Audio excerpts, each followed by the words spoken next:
Gracias por abrirme esta ventana. Hoy vamos a hablar acerca de las revoluciones. En los próximos programas hablaré acerca de la Revolución Francesa y de la rusa.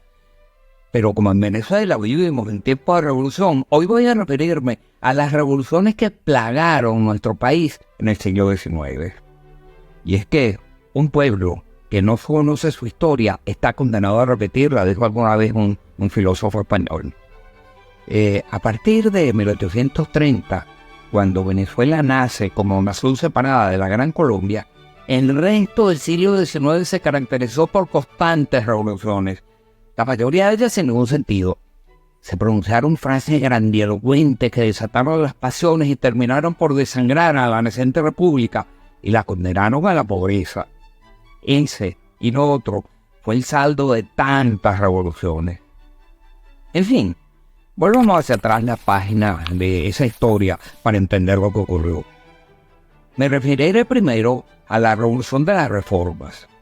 En junio de 1835, Pedro Carujo arresta al presidente José María Vargas, médico insigne y civil de gran honorabilidad, y le dice: el mundo es de los valientes. A lo cual Vargas le responde: no, el mundo es del hombre justo. José Antonio Páez interviene entonces y regresa a Vargas al poder, pero decepcionado, este renuncia. Para el periodo 1843-1847 resultó electo Carlos Sublet, a quien por cierto Antonio Leocadio Guzmán acusa de oligarca. Defendía Antonio Leocadio Guzmán una supuesta revolución social, pero en verdad no tenía otro objetivo que satisfacer su desmedida ambición de poder. Aquella frase, las incendiarias prédicas de Guzmán, conduce a lo que se conoció como la Revolución Popular en contra de Sublet entre 1847 y 1848. Otra vez más, con Páez con 6.000 hombres y José Tadeo Monagas con 3.000, derrotan a los alzados cerca de Villa de Cura. El saldo fue una terrible mortandad. Llega entonces al poder José Tadeo Monagas, quien establece una dictadura durante unos 10 años, turnándose la presidencia con su hermano José Gregorio. Nada caracteriza más a José Tadeo Monagas que aquella cínica frase que pronuncia después de hacer invadir al Congreso, que se prestaba, por cierto, a juzgarlo lo hace invadir por una poblada asesina. La Constitución sirve para todo, afirma. Hay que reconocer que durante el mandato de su hermano José Gregorio Monagas se abolió la esclavitud. Eso fue un salto positivo. Pero las revoluciones se sucedían una tras otra. Así, en 1858 estalla una nueva revolución. La Revolución de Marzo de 1858, encabezada por un jefe militar, Julián Castro, que depone a los Monagas. Y aquellos sucesos conducen a la más sangrienta de todas, la Revolución Federal, que se desarrolla entre 1858 y 1863.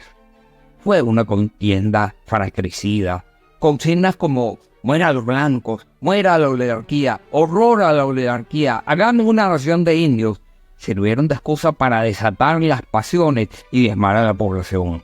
De hecho, murió hasta el 12% de la población del país.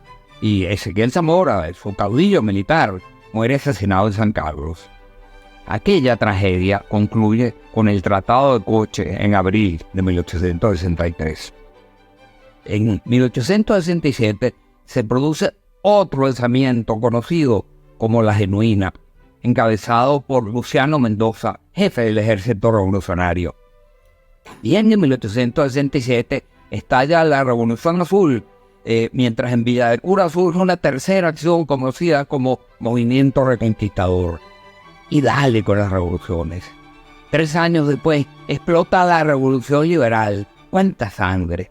En 1870, Antonio Guzmán Blanco invade desde Curazao y derrota a la fuerza de José Ruperto Monagas, que estaba en la presidencia, a quien derroca y asume nuevamente en la presidencia.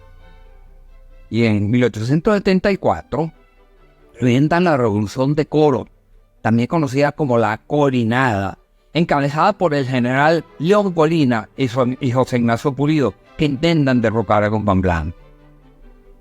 En 1878 estalla la Revolución Reivindicadora, que culmina con el triunfo de los guzmancistas, con lo cual Guzmán Blanco regresa otra vez al poder. Pero las revoluciones no se detenían ni el baño de sangre.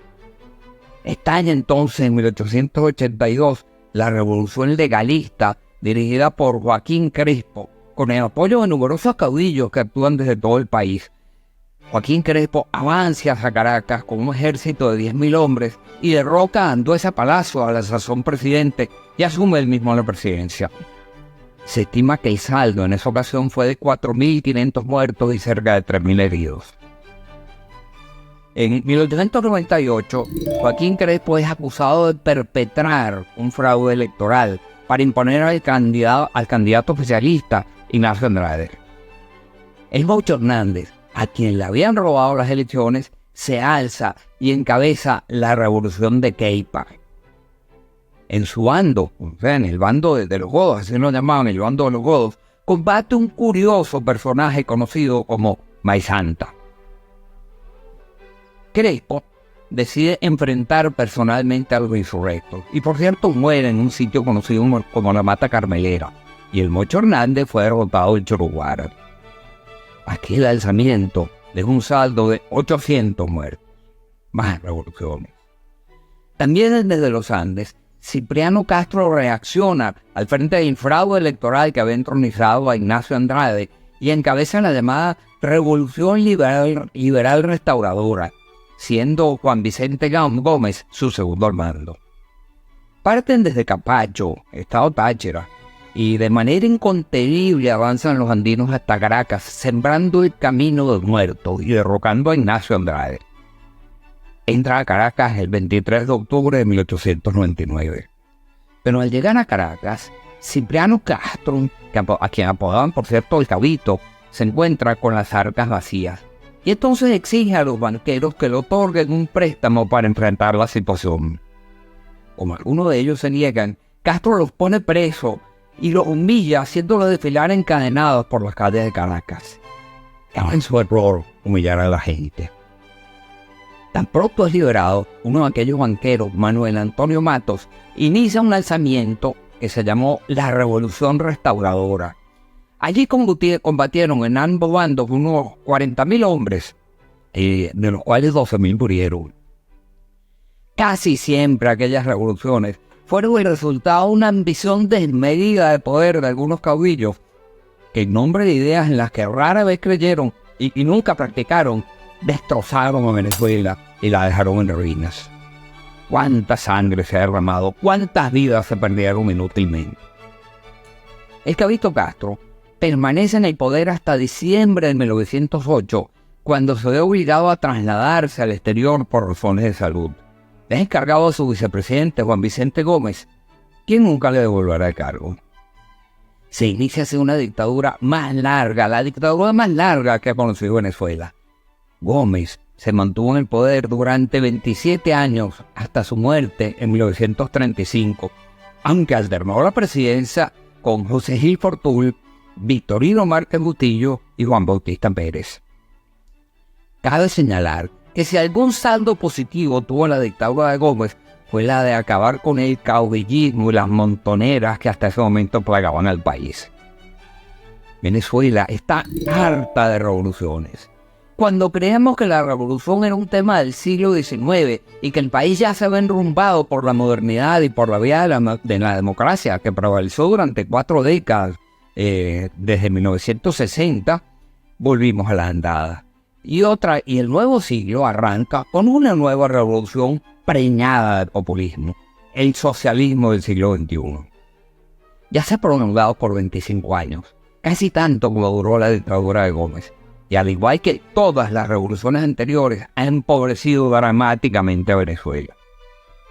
Iniciamos el siglo XX sumidos en la pobreza. Luego vino el petróleo y pasamos a ser un país próspero y pujante. Y ahora volvemos a ser un país sumido en la pobreza. Como siempre, agradezco a ustedes haberme abierto esta ventana en sus pantallas y los invito a suscribirse a este canal y a ver mi próximo programa. En esa oportunidad hablaré acerca de la Revolución Francesa.